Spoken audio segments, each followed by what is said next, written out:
Hi, I'm Orla from Beat 102 and 103, and I would like to welcome to the Shine Festival podcaster, author, and freelance journalist Liadan Hynes. You're very welcome to Shine, Liadan. Thank you so much, Orla. So lovely to be here.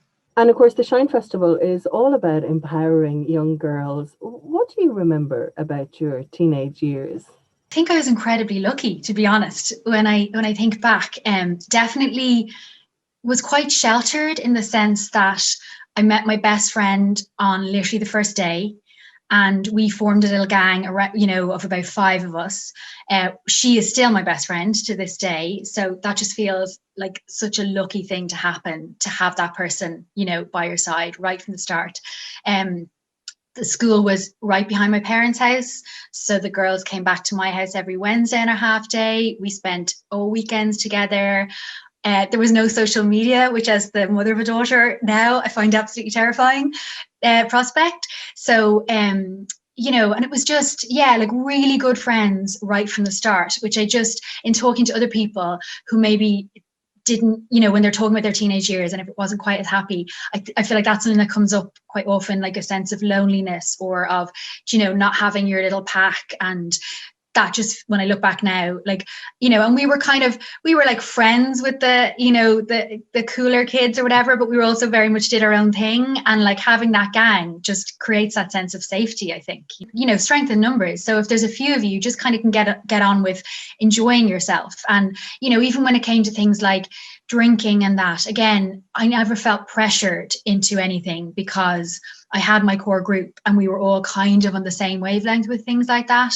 So, really, really lucky and really kind of safe would be the things I think.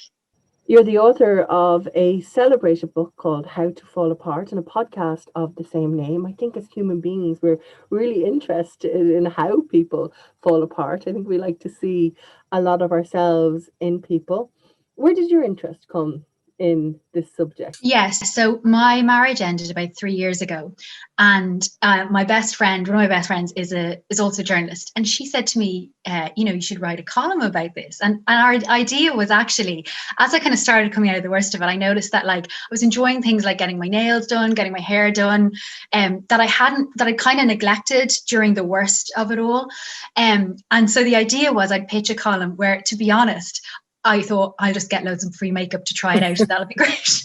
And it was going to be things like, what's the best waterproof mascara when you're crying all the time? Or, the after a breakup hairstyle. And I suppose because I work in fashion, I would know loads of really good hair and makeup artists. So I felt like kind of insider view.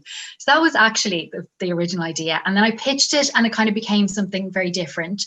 It was all about like the people and the things that help you get through a difficult time.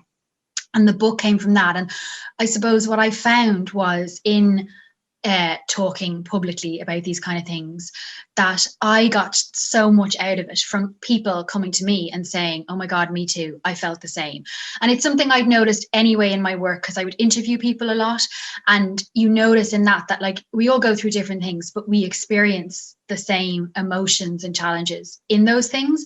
So, grief is grief, whether it's your marriage ending or a death. Obviously there are different kind of intensities of grief. So I got so much out of it myself that then the podcast came out of that, where that's talking to other people about challenges that they've gone through and how they coped with them, because I just feel there's such a kind of sense of solidarity and comfort in hearing other people's stories and just knowing, okay, I'm not the only person, like just knowing other people have felt like this, and also look at them now, they got through it and they're out the other side. That's so comforting when you're in the middle of a difficult time. So that for me is the appeal in talking about these kind of things. Do you think that mindset and positive attitude is important now when it comes to getting through tough times, especially with what we're going through at the moment? Yeah, I mean, I think mindset definitely, but in the sense of, I don't think anyone should be like feeling pressured to kind of like, I should be feeling positive or I should be feeling anything, to be honest. I interviewed this amazing life coach years ago, who's now a really good friend because she's so amazing. I stalked her into friendship, Maria Lynch, and she talked about that should mindset and how if you hear yourself saying I should be doing something in your mind, know that you've gone to kind of a negative space in your head, and that's not a great place to be. And I think in terms of like mindset and feeling resilient and stuff, it's very easy to slip into like, I should be feeling like this, or I should be getting out for my walk every day, or doing my yoga, or feeling a certain way, you know. And I actually interviewed the psychologist Tony Bates at the start of all of this, and he obviously has set up the charity Jigsaw for mental health with teenagers. And he said that he felt that all of this was hardest for teenagers because it's so important to them, their friends and their tribe. And also communication, like he said, you know, a teenager is not going to come down to their parents and say, I'm really struggling. But the way he put it was their whole world is falling apart. You know, and so I think it's an incredibly intense, difficult experience. And if you're going to have any mindset, have one of like just acceptance, you know, of I'm just going to do whatever I can to get through this. I'm not going to put any pressure on myself. Like we were saying there a minute ago, if you can talk to friends, just to maybe have that touchstone of like, okay, we're all falling apart slightly. We're all cracking up. This is incredibly difficult. That would be, you know, a good mindset maybe of like that kind of openness and communication. But I think the most important thing is just like not feeling like there's a way of doing this that then becomes kind of like a stick to beat yourself with if you're not like having the perfect pandemic coping situation, you know. I'm interested in what you said about being a teenager, because I think it must be really difficult to be a teenager in this pandemic and miss that year of being 14 or that year of being 17, because they're so different. 14 is so different from being 17, for example. And I think it's really important to respect that like I saw somebody tweeting the other day that, you know, we can't shut down people's kind of when they're talking about what's difficult for them with a kind of, you know, what about you, or, you know, oh sure, that's such a first world complaint. It is, you know, really sad that you're missing, you know, like, you know, I'm in my 40s, so like, not to say all years are the same, but you could kind of still even look back and be like, well, when I was 14, I was this, and then I was 15, and I was suddenly allowed to do this. And they're so definitive and so, you know, so defined. And I think it's probably helpful to like just even honor that and accept, you know, there's no point in like denying. We're all slightly grieving. Like a lot of the mental health professionals I've interviewed in the last while, you know, would say like there's a grief in the life that we're all, and I think particularly for teenagers, smaller kids, there's not the same self-awareness and they're more reliant on their parents anyway, so they haven't had that loss. Whereas teenagers are just coming in, and like you say, like the difference between 14 and 17, like each year is so defined. So definitely. Absolutely. I'm interested in something that you said about being busy and how you know it's important not to be saying that you're overly busy. It's something I'm really guilty of. I love to tell people how busy I am when really I'm just sitting at home watching episodes of Home and Away. It's almost a feather in our cap. But is it important to just be, not be busy, just be? I mean, it's so hard. I can't believe I wrote that because I'm so bad. And do you find that it's almost an accolade that you're giving yourself? It is with me. It's a coping mechanism. Okay. So I didn't realize it. I went back recently to the counsellor who I would have gone to through, I'd say, like my marriage ending, because I was just finding the anxiety with all of this just really rising. And I had a health scare last year, and I just knew, okay, I need to, and she's amazing. But I forgot about the appointment. And so she sent me this text going, oh, I've just sent the Zoom link. And I was already 5 minutes late. So I didn't have time. I was still in my pajamas with my dress, a big furry dressing gown on, and it was 4:00. So I came on the Zoom and we were like chatting or whatever. And I just mentioned in passing, yeah, no, I've been at my desk since 5:00 this morning. So she was like, but I didn't even think about it. I was like, I'm just really busy. My daughter stayed with my parents last night. I've got to maximize this time, blah, blah, blah. And I kind of kept talking. She was like, just hold up a bit there. You were at your desk at 5:00 since 5 this morning. It's now 4:00 and you're still not dressed. What kind of work level are you operating at? And we kind of talked about it. And I realized, like, I really did this in lockdown 1. I just went into this overdrive of work, and it was completely out of fear. Like in journalism, you know, we're both freelance. You know, you just felt like, oh my God, is the world going to end? Blah, blah, blah. I just took on loads of projects and whatever. And I justified it to myself as like, oh, well, I'm self-employed. I'm a single parent. You know, I need to make sure my work is busy and whatever. But it definitely was a coping mechanism of like, just get the head down, keep going, and don't look up and take in what's happening. And it was really only in talking to the counsellor that I kind of realized that. So for me, and I think like weirdly, I think the busy thing, if you're right in a crisis, I think it can be kind of helpful. Like I remember after my husband moved out, working like every evening, and it was really good because I wouldn't have been able to kind of take in then the humongousness of what had happened, and the fact that, for example, I was living on my own. I was a child, but I was the only adult, and the busyness kind of kept me occupied, and I didn't have to, but then it's like learning to, like, when that extreme part is over, learning to kind of go back then and like bring it down a little bit. So like I think actually in my experience, I think being really busy can be good at certain times, but you need to then kind of realize, okay, I wasn't operating a normal level then. I need to like I remember an actual workaholic boss saying that to me after we'd finished a project. So I was kind of like, oh, what's next? And he was like, no, that wasn't our normal level. And I was like, oh God, even he's saying take it down, So I think, but I think there definitely is that thing of like, especially as a freelancer, I'm so busy, that can be, like you say, kind of feather in the cap and that. And I think it's really important to look at like, okay, what, because you can get yourself into the position of, well, I have to be this busy because I'm self-employed, or I've got small kids, I don't have an option. And finding like that day when I spoke to my counsellor, I was like, well, and she has this thing where she gets you to get little stickers, like the little circle stickers, just put them at different parts of your house.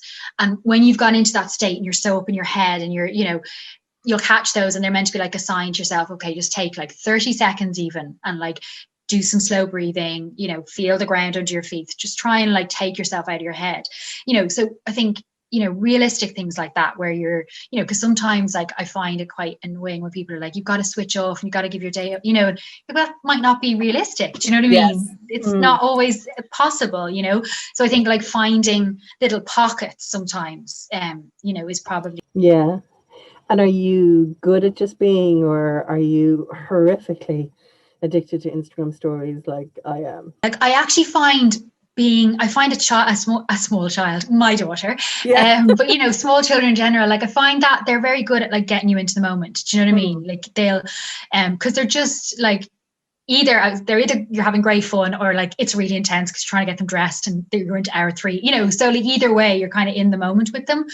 So I find that kind of helpful. And then I definitely found the same as the year after I separated. This year my concentration levels were so bad, so like things that would have helped, like reading, don't help. So I think you have to find new ways. Like I find like watching documentaries or series on TV much easier. Like I can, whereas reading, I'd be like, I'm reading the same paragraph again and then, because when we're all so stressed and we're just not able. So yeah, I think if you can find ways of like, and I love, like, me and my friends now, we're all voice noting. I love like a long voice note, only 10-minute from a friend arrives. It's like, oh, I'm a cup of tea, and those little things, little kind of interruptions. I saw an interesting cartoon that Joe Biden has in his office, and it's someone shouting up to the heavens, why me? And God is shouting back down, well, why not you? And I think a lot of us feel like that when we're quite young and we're going into situations that, oh, we're getting married, this will be forever. Like our parents' marriages might have been for 50 years or so. Did you find that when your marriage broke up? Did you find you were questioning, why me? Actually, no. And I think I was so lucky that and I don't mean that in any sense of like not being devastated by it or anything, but for some reason, I acceptance is something that people really struggle with. I just know from interviewing people, and I didn't have that. I think I went into a very practical mode of like, this has happened and now I need to deal with it.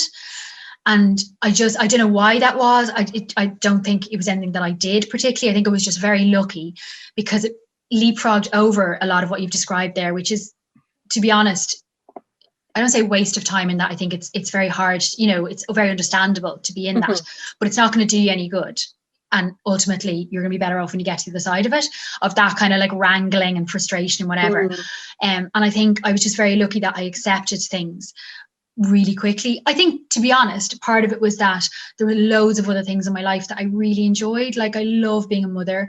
I love my work. I have a great circle of friends. My family are great. So there's a lot of good stuff that really, and like I was saying about a small child, they so pull you into the moment that you're just getting on with that, you know. So I think I was really lucky, because I think that is very common, and it's a very difficult phase to be in. Mm-hmm. I think it's great if you can organize your life like that. And I'm so conscious of my daughter now that, like, you know, I'll always be like, mommy's going away for a weekend with their friends, or, you know, because I remember years ago, two friends whose parents are separated talking to me, and they felt this real like weight of care for their parents, which I, as a 20-year-old, selfishly was like, never worry about my parents. And I realized it was because their parents are separated, and, you know, not, you know, so didn't have the other person. So, which I would never have thought of my parents. But it also made me think, like, with my daughter, I'm quite conscious of her knowing, you know, mommy had lots going on. Like, I'll say to her, I'm going to interview this amazing woman, and I'll tell her afterwards it was so interesting. Or, you know, I'll say like, oh, I have my book club with the girls, and, you know, that she knows that these things are, she just grows up taking for advantage, or taking it for, what do I mean? Granted, thank you. Yes. That, like, these are things that you have in your life, do you know, that you have that kind of rounded life, so that there isn't, like, if things do kind of fall apart, that there are other nets, I suppose, to catch you, and other things that will keep you going. Yeah, I think that's a perfect way to end our conversation. Thank you so much, Liadan, for joining us at the Shine Festival. I think people are going to get so much from our chat. So thanks again. Thank you, Orla. It was lovely to talk to you.